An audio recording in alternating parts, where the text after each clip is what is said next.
لا حول ولا قوة إلا بالله العلي العظيم أعوذ بالله من الشيطان اللعين الرجيم بسم الله الرحمن الرحيم الحمد لله محمد رسول الله وآله آل الله وأعدائهم لعنة الله أما بعد ربي زدني علما وفهما والحقني بالصالحين. معزز طلباء گرامی، آج کا سبق درس عقائد میں برہان نظم. آپ سب سے گزارش ہے کہ پیج نمبر 69 اس درس کا خلاصہ کھولیں. پہلے خلاصہ پڑھیں گے، اس کے بعد سبق تیزی سے ختم ہو جائے گا. صفحہ نمبر 69. اس سبق کے بارے میں 8 پوائنٹس یہاں پر لکھے گئے ہیں. اگر ہم ایک ایک پوائنٹ کو سمجھیں تو اس سبق کے الفاظ معنی بھی ہم کو سمجھ میں آ جائیں گے اور ساتھ ہی ساتھ سبق بھی آسانی سے سمجھ میں آئے گا.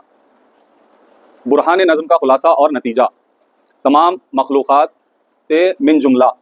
اب یہ مخلوقات ہے اللہ کی جتنی ذکر ہو رہی ہے 8 پوائنٹس میں. پہلا پوائنٹ ہے کہکشاں، سیارات اور کواکب. کہکشاں کسے کہتے ہیں؟ اگر آپ کو پتا ہے تو بتائیں. نہیں، کہکشاں ہمارا جو یونیورس ہے، یونیورس یعنی کائنات،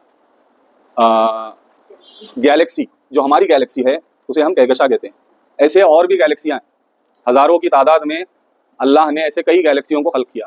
گیلیکسی میں آپ کو سیارات ہے، یعنی جیسے جن میں سے ایک ہمارا ہے قرۂ زمین جسے ارتھ بھی کہتے ہیں، جیسے جوپیٹر وغیرہ، یہ سیارے ہیں، پلانٹس جسے سیارہ کہیں گے.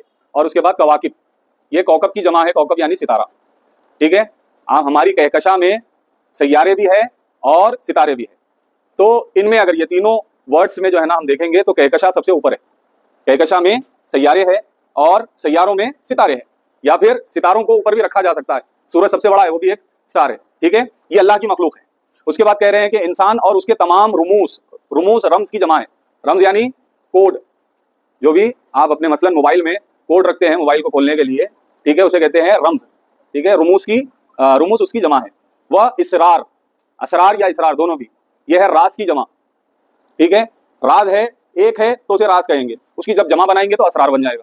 ٹھیک ہے، جو اس کی خلقت میں پوشیدہ ہے. انسان کی خلقت میں جو باتیں پوشیدہ ہے ان کے بارے میں ہم اس سبق میں جانیں گے.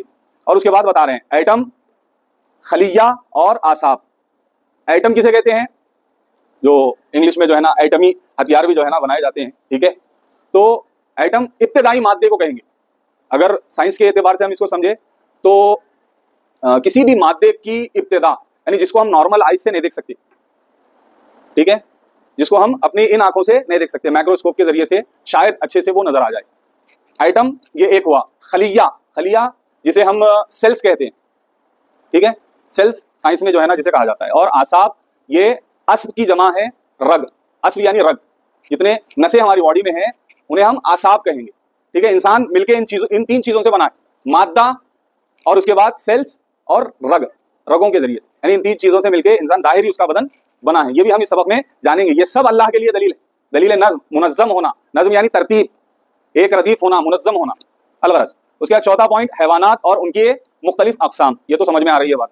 حیوان اس کی جو ہے نا الگ الگ اقسام کے بارے میں اس میں بحث ہوگی، بات ہوگی اس سبق میں. اور اس کے بعد نباتات اور ان کے خواص. نباتات کسے کہتے ہیں؟ پیڑ پودے. ٹھیک ہے. اس کے بعد دریا، سمندر اور ان کے عجائبات اور مخلوقات. دریا کے بارے میں اور سمندر کے بارے میں اور اس کے جو عجیب باتیں ہیں اور اس کی جو مخلوقات ہے، یہ سب بھی اللہ کے لیے اس کے لیے دلیل نظم بنتی ہے. ایک انتظام ہے ان کے لیے، ایک انتظام کیا گیا ہے. جہان خلقت کا دقیق نظم و ضبط. یہ جتنا بھی جہان ہے، یہ دنیا ہے، اس کا جو نظم و ضبط ہے، یعنی ترتیب اور ایک ترتیب پہ قائم رہنا، یعنی ایک ردیف میں ہونا اور اسی پہ باقی رہنا، یہ بھی اللہ کے لیے جو ہے دلیل نظم قرار پاتا ہے. اور اس کے بعد آخری لائن کے اس دنیا کی وہ ساری چیزیں جو ابھی عقل بشر میں نہیں آئی، سب کی سب حکیم و دانا اور قادر خداوند عالم کے وجود پر دلیل ہے. ٹھیک ہے، یہ ہو گیا ہمارا آج کے درس کا خلاصہ. یہی پوائنٹس کو اچھے سے کھل کر جو ہے نا اس سبق میں لکھا گیا ہے. بسم اللہ الرحمن الرحیم. اس سبق کی ابتدا 65 پیج نمبر ہے. یہ برہان نظم. پچھلے سبق سے یہ بات معلوم ہو چکی ہے کہ دنیا کی ہر چیز میں ایک خاص قسم کا نظام پایا جاتا ہے. نظام پایا جاتا ہے یعنی ایک ترتیب پائی جاتی ہے. اور اس بات کا امکان بھی نہیں ہے کہ موجودات عالم میں پائے جانے والے نظم و نسوخ، نسوخ نسخ کی جمع ہے، کی تردید کوئی بھی عاقل انسان کر سکے. کوئی بھی عاقل انسان، عقل رکھنے والا انسان اس دنیا کے نظم و نسق کا انکار نہیں کر سکتا. یعنی نظم و نسق کا انکار یعنی جیسے سورج اپنے وقت پہ نکل رہا ہے، اپنے وقت پہ ڈوب رہا ہے، چاند نکل رہا ہے، یہ سورج گرہن ہو رہا ہے، چاند گرہن ہو رہا ہے، ٹھیک ہے، اس کا انکار کوئی بھی عاقل انسان نہیں کر سکتا. یہ اپنے وقت پہ نکلتے ہیں اور اپنے وقت پہ ڈوب جاتے ہیں. سردی گرمی اپنے موسم میں آتی ہے اور چلے جاتی ہے، تو اس کا انکار کوئی بھی نہیں کر سکتا، کوئی عاقل انسان کر ہی نہیں سکتا. کائنات کے مادی ذرات میں سب سے چھوٹی شے ایٹم اور بڑی سے بڑی چیز کہکشاں. ٹھیک ہے، آپ نے مادے کے بارے میں یعنی جسے ایٹم کہا جاتا ہے، یعنی سب سے چھوٹی چیز جسے ہم مائکروسکوپ سے دیکھتے ہیں، کہکشاں یہ سب سے بڑی چیز ہے. یہ دونوں باتوں کے بارے میں بتا رہے ہیں کہ کائنات کے مادی ذرات میں سب سے چھوٹی شے ایٹم ہے اور بڑی سے بڑی چیز کہکشاں ہے. سب جگہ اور ہر چیز میں ایک خاص نظم و ضبط پایا جاتا ہے اور دقیق حساب کے تحت گردش کر رہے ہیں.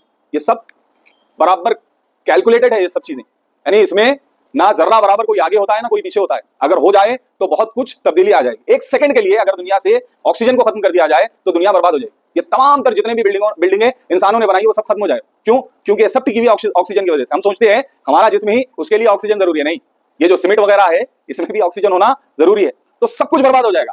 تو ساری چیزوں میں ایک رابطہ پایا جاتا ہے، نظم پایا جاتا ہے، ساتھ ساتھ نسق یعنی اس کے یہاں پر آپ کو ضبط کا ایک لفظ استعمال ہوا ہے، نظم و ضبط پایا جاتا ہے. یعنی نظم یعنی ایک ترتیب اور اس ترتیب پہ باقی رکھنا. یہ دونوں معنی ان دو لفظ کے، ان دونوں کو ملا کے لکھا جاتا ہے. جب کبھی لکھا جاتا ہے تو ان دونوں الفاظ کو ملا کے لکھتے ہیں. مرکب ہے یہ، یعنی جب کبھی ہم بہت سارے ایسے ورڈز ہوتے ہیں تقریباً قریب جس کا معنی ہوتا ہے تو اس کو ہم ایک ساتھ استعمال کرتے ہیں.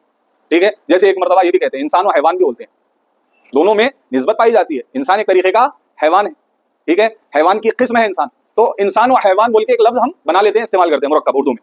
ٹھیک ہے، تو یہاں پر بھی یہ دو الگ الگ ورڈز ہیں لیکن چونکہ ان دونوں میں ارتباط پایا جاتا ہے، ایک معنی میں ایک ہے، تو دونوں کو ایک ساتھ استعمال کیا جاتا ہے. ایک مرتبہ ہم ردیف ہونا، ترتیب سے ہونا، ٹھیک ہے، اور ایک مرتبہ اس ترتیب پہ باقی رہنا. تو یہ دونوں معنوں کو ایک جگہ جمع کیا گیا اور یہ لفظ لکھا گیا کہ نظم و ضبط یا پھر نظم و نسق. ٹھیک ہے، تو ان میں ذرہ برابر بھی اگر کیلکولیٹ میں مشکل آ جائے تو یہ سب برباد ہو جائے. انسان، حیوان، نباتات، جماعتات.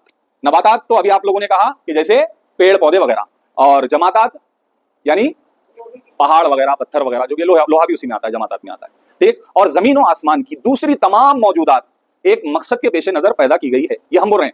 ٹھیک ہے، یہ عقائد پڑھنے کا فائدہ یہ ہے کہ ہم ہمارے عقیدوں کو دوسروں کو بتا سکیں، ان کے سامنے ثابت کر سکیں. اسی لیے ہم عقائد پڑھتے ہیں. ویسے ضرورت نہیں ہے اس کی، کیوں؟ کیونکہ ہمارے عقیدے پہلے سے مضبوط ہے. اللہ کے بارے میں ہم اسے ایک مانتے ہیں، اللہ کو ہم ایک مانتے ہیں، اور ساتھ ساتھ اپنے اعتبار سے جو بھی دلیل ہو سکتی ہے ہم اپنے پاس رکھتے ہیں اس کی دلیل. لیکن ہم کو اگر دوسرے کو سمجھانا ہو تو پھر ہم کو اچھے سے تیاری کرنا پڑے گا. اسی وجہ سے یہ عقائد ہم پڑھتے ہیں. جبکہ میرے ایک استاد ہے جس کا نام عباس سرودی ہے، ایران میں ہے، مشہد کے رہنے والے ہیں. ان کا کہنا ہے کہ پوری دنیا میں ہندوستانیوں کے عقائد سب سے مضبوط ہیں. یعنی ہمارے عقائد، ہم عقیدے میں سب سے زیادہ مضبوط ہیں. ہمارے جیسے عقائد کائنات میں یعنی پوری دنیا میں کسی کے پاس بھی نہیں، اتنے مستحکم اور مضبوط ہیں، جو کہ اچھی بات ہے. پھر بھی ہم کو پڑھنا کس لیے ہے؟ اگر ہم کو سمجھانا ہے دوسروں کو. اب یعنی دور بدل رہا ہے، ہم اپنے بچوں کو بھی صحیح سے اگر سمجھانا ہے تو پھر ہم کو برابر سے ہر ایک عقیدے کے بارے میں جاننا ہے. اللہ کے لیے جتنے دلائل ہیں تو ان تمام تر دلیلوں کو، دلیل عقلی آپ ابتدائی سبقوں میں پڑھے ہوں گے کہ عقل کے ذریعے سے ہم اللہ کو کیسے پہچانوائے، دلیل نقلی جو کہ قرآن ہے، حدیث ہے، اس کے ذریعے سے کیسے پہچانوائے. اب ہم اللہ کو پہچانوا رہے ہیں کس کے ذریعے سے؟ نظم کے ذریعے سے. یہ دنیا کو دیکھو اور اللہ کو پہچانو. تو یہ بولنا آسان ہے لیکن ثابت کرنا ہے، جو کہ آگے ہم کو اسی سبق میں ثابت کرنے کے لیے دو دلیل دیے گئے ہیں. اس کو ہم پڑھیں گے الغرض. مگر یہ بات یاد رکھیں، یہ ایکسٹرا ہے، یہ درس میں نہیں ہے. یہ بات امام حسین علیہ السلام کا ایک فرمان ہے. اللہم صلی علی محمد. جب امام حسین علیہ السلام سے پوچھا گیا کہ آپ کے خدا کی توصیف بیان کریں، تعریف کریں، آپ اپنے خدا کو پہچانوائیں، تو امام حسین علیہ السلام نے پہچانوانا شروع کیا. اور اس کے بعد درمیان میں جب پہنچے تو ایک جملہ کہا، اور یہ جملہ اور یہ واقعہ امام حسین علیہ السلام سے جو سوال ہوا، ایک کتاب ہے بلاغت الحسین. اس میں امام حسین علیہ السلام کے تمام تر خطبات، جو کہ مدینے سے لے کے کربلا تک جتنے بھی خطبے امام حسین علیہ السلام نے دی، اور یا پھر کسی سے ملاقات کی، مکے میں بہت ساری ملاقات ہوئی، تو ان تمام کو جمع کر کے اس کتاب میں لکھا گیا بلاغت الحسین. تو اس میں ایک جملہ ہے، امام حسین نے فرمایا ہوا معروف بالآیات و موصوف بالعلامات. اس کی تعریف کی جاتی ہے، اس کو پہچانوایا جاتا ہے تو اس کی آیتوں کے ذریعے سے، اور اس کی وصف بیان ہوتی ہے تو اس کی علامات کے ذریعے سے. یعنی اس کی صفات بیان ہوتی ہے، اس کی کوالٹیز بیان ہوتی ہے اس کی علامتوں کے ذریعے سے. اگر آپ ڈکشنری میں جا کے سرچ کریں گے کہ یہ آیات کیا ہے، یہ علامات کیا ہے، تو آپ کو ڈکشنری میں جب آپ جو ہے یا گوگل پہ بھی سرچ کر لیں کہ آیت کا میننگ سرچ کریں گے تو علامت نکلے گا. اور علامت کا میننگ سرچ کریں گے تو آیت نکلے گا. جب کبھی ایسا ہو دو ہم معنی ورڈز اس کا معنی آپ کو سمجھنا ہے تو اس کے نقطۂ افتراق کو دیکھنا ہے، ان دونوں میں فرق کہاں سے آ رہا. ٹھیک ہے، ایک مرتبہ ہم انسان کو حیوان بول سکتے ہیں، بول سکتے ہیں حیوان یہ بھی. کیوں؟ کیونکہ تمام تر حیوانوں کو دیکھیں اگر سمجھنا ہے تو کارنیورس ہے یا ہربیورس ہے، لیکن انسان ایسا حیوان ہے کہ جو اومنیورس ہے اگر سائنس کے اعتبار سے دیکھیں، ہے نا. تو اس میں ڈبل جو ہے نا کیا کہتے ہیں حیوانیت پائی جا رہی ہے. الغرض انسان کو ایک مرتبہ حیوان بول سکتے ہیں، لیکن جب بات آئے گی گھوڑے سے انسان کو جدا کرنے کی تو کچھ ہم کو نقطۂ افتراق دیکھنا پڑے گا، اور وہ کیا ہے؟ نطق کرنا، بولنا. گھوڑا بولتا نہیں ہے اور انسان بات کرتا ہے، تو افتراق کو ہم کو سمجھنا ہے. تو دو کبھی بھی ہم معنی ورڈز ایک جگہ آ جائے تو اس کے افتراق کو دیکھیں گے کہاں سے وہ جدا ہو رہے ہیں معنی میں، تو ہم کو خود بخود اس کا مطلب سمجھ میں آئے گا. آیت کو آپ سرچ کریں گے تو آپ کو علامت ہی نکل کر آئے گی، اور علامت سرچ کریں گے تو آیت ڈکشنری میں آپ کو معنی ملے گا. تو آپ کو اس کا نقطۂ افتراق دیکھنا ہے. تو امام حسین کی بات ہم سمجھ سکتے ہیں. افتراق یہ ہے کہ وہ معروف بالآیات و موصوف بالعلامات. یہ جو علامات ہیں نہیں، جیسے علامت کا میننگ اگر آپ کو سمجھنا ہے تو ڈائریکشنز، یہ جو روڈ پہ جتنے بھی مثلا ڈائریکشنز لگے ہوئے رہتے ہیں کہ آگے سے جو ہے نا یو ٹرن لینا ہے یا پھر لیفٹ یہاں سے جو ہے نا بند ہے، جو بھی ہے یہ جتنے بھی ڈائریکشنز لگے ہوئے ان کو بولیں گے علامت. ٹھیک ہے، علامتوں کا کام کیا ہے؟ راستہ بتانا. اور اس کے بعد آیت کا کام ہے منزل پر پہنچانا. جو چیز اپنے منزل تک پہنچاتی ہے اسے کہتے ہیں آیت. اسی وجہ سے اہل بیت نے اپنے آپ کو اللہ کی آیت کہا ہے. مولا کائنات کہتے ہیں انا آیت اللہ العظمیٰ، میں اللہ کی سب سے بڑی آیت. یعنی اس کو پہچاننا ہے، اس کی اگر تعریف کرنا. تعریف یعنی ہماری لینگویج میں تعریف نہیں، کسی کو بھی بڑھانے کا مطلب تعریف ہوتا ہے نہیں، بلکہ تعریف کا میننگ یہ ہوتا ہے پہچانوانا. کسی کو اگر پہچانوانا ہے، اگر اللہ کو پہچانوانا ہے تو پھر اہل بیت تک انسان کو پہنچنا ہے. اہل بیت کے ذریعے سے قرآن جتنی آیات ہے ان کے ذریعے سے اللہ تک یعنی اللہ کو پہچانوایا جاتا ہے. لیکن اللہ کی کوالٹیز جو بیان ہوتی ہے، وصف جو بیان ہوتی ہے، وہ علامتوں کے ذریعے سے. یہ ساری کہکشاں یا تمام تر کائنات یہ اللہ کے لیے کیا ہے؟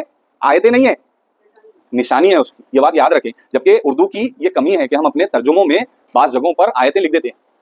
ٹھیک ہے، یہ آیتیں نہیں ہے، یہ اس کی حقیقت میں نشانیاں ہیں. اس کے ذریعے سے اس کی کوالٹیز بیان ہوگی. سلام، اس کی کوالٹیز بیان ہوگی. یہاں پر وہی بات ہو رہی ہے، جو انتظام ہے اس کا، جو ترتیب ہے، جس طریقے سے اللہ نے دنیا کو سجایا ہے. تمام تر یعنی کہکشاں میں ایک سورج رکھا گیا ہے، اور اس کے بعد تمام تر جو ہے نا قرے اس کے ارد گرد گھوم رہے ہیں. دنیا میں جو ہے نا ایک ہی چاند رکھا ہے، دوسری جگہوں پر اور کئی چاند ہے نا. اور اس کے بعد دنیا میں موسم بھی سب برابر سے رکھے گئے ہیں، ہر موسم پایا جاتا ہے. تو اللہ کا یہ انتظام ہے، اور یہ جو بہترین خلقت ہے، تو اس کے ذریعے سے کہا جاتا ہے کہ اللہ بہترین خالق ہے. اس کی خلاقیت کو پہچاننا ہے تو پھر ہم کو یہ سمجھنا ہوگا اللہ خالق ہے. کیسا خالق ہے؟ بہترین خالق ہے کہنا ہے تو یہ ہمیں سمجھنا ہے کہ اس کی ترتیب کیسے تھی. انسان کو بنایا تو ایک مادے کے ذریعے سے بنایا، پھر اس کے بعد اس مادے کو ایک جگہ جب جمع کیا گیا تو وہ یعنی سیلز کی شکل میں وہ مادہ آ گیا، اور اس کے بعد پھر رگوں کے ذریعے سے انسان کو پورا کمپلیٹ کر دیا، اور پھر رگوں میں خون کو دوڑایا، ہڈیوں کے ذریعے سے اسے کھڑا کیا، مثلا مضبوط کر دیا. تو اللہ کی یہ خلقت ہے. اس کو ہم جتنا غور کرتے جائیں گے اس کی صفات ہم بیان کرتے جائیں گے کہ کتنا بہترین خالق. الغرض تو انسان، حیوان، نباتات و جماعتات اور زمین و آسمان کی دوسری تمام موجودات ایک مقصد کے پیش نظر پیدا کی گئی ہے، اور ان پر ایک خاص قانون ہے جو حکمرانی کرتا ہے اور ان کی ہدایت کر رہا ہے. یہ بات بالکل مسلم ہے کہ اگر دنیا پر نظم و تنظیم کی حکمرانی نہ ہوتی تو دنیا کے بارے میں معلومات بھی حاصل نہ ہوتی. اگر یہ جو منظم ہے، یہ جو انتظام نہیں ہوتا نا، تو پھر معلومات حقیقت میں حاصل نہیں کر سکتا انسان. ہم سنتے ہیں کہ آئے دن سیٹلائٹ کو بھیجا گیا، مثلا دنیا سے جو ہے خلا میں سیٹلائٹ کو بھیجا گیا. کیسا بھیجا گیا؟ آیا انسان تو گیا نہیں ابھی. ٹھیک ہے، کیسا بھیج دیا کسی چیز کو، اور وہ وہاں جا کر فوٹو لے کر بھیج رہی ہے. تو اس کے لیے برابر کیلکولیشن ہونا ضروری ہے. اگر نہیں ہوگا وہ ادھر ادھر ہوگا، ایسے ہی بھیج دیا گیا، تھوڑے دن میں ختم ہو جائے گا، لاکھوں کروڑوں اربوں روپے لگا کر سب کچھ برباد ہو جائے گا. نہیں، تو یہ غیر بھی مانتے ہیں کہ یہ جتنی چیزیں ہیں برابر کیلکولیٹڈ ہے. جیسا 2 2 4 ہوتا ہے ویسے اللہ نے یہ سب کچھ رکھا ہے. تو کیلکولیشن کر کے وہ لوگ یہاں سے ساری چیزیں وہاں پر بھیجتے ہیں. تو ان کا یہ جو منظم ہونا، یہ جو تنظیم ہے کہ حکمرانی نہ ہوتی تو دنیا کے بارے میں معلومات بھی انسان کو حاصل نہ ہوتی. کیونکہ علم کے معنی یہی ہے کہ ان عوامی نظام و قوانین کی دریافت ہو جو دنیا پر حکم فرما ہے. علم کیا ہے؟ کہ ہم کو ان تمام تر، یعنی میں آسان کرنے کے لیے وہ ورڈز استعمال کر رہا ہوں، تمام تر وہ کیلکولیشن وغیرہ کی دریافت ہی کو علم کہیں گے، وہ بھی صحیح دریافت کو. اگر جس میں انسان کے خلیے کی نقل و حرکت اور جسمانی نظم کی رد و بدل ایک خاص راہ و روش پر مشتمل نہ ہوتی تو فزیولوجی اور علم طب کا وجود کیسے ہوتا؟ اگر یہ جو ہماری رگیں ہیں اگر ایک خاص طریقے سے بنی ہوئی نہ ہوتی، ٹھیک ہے، یا پھر جسم کا جو انتظام ہے ایک خاص طریقے سے بنا ہوا نہ ہوتا، تو پھر نہ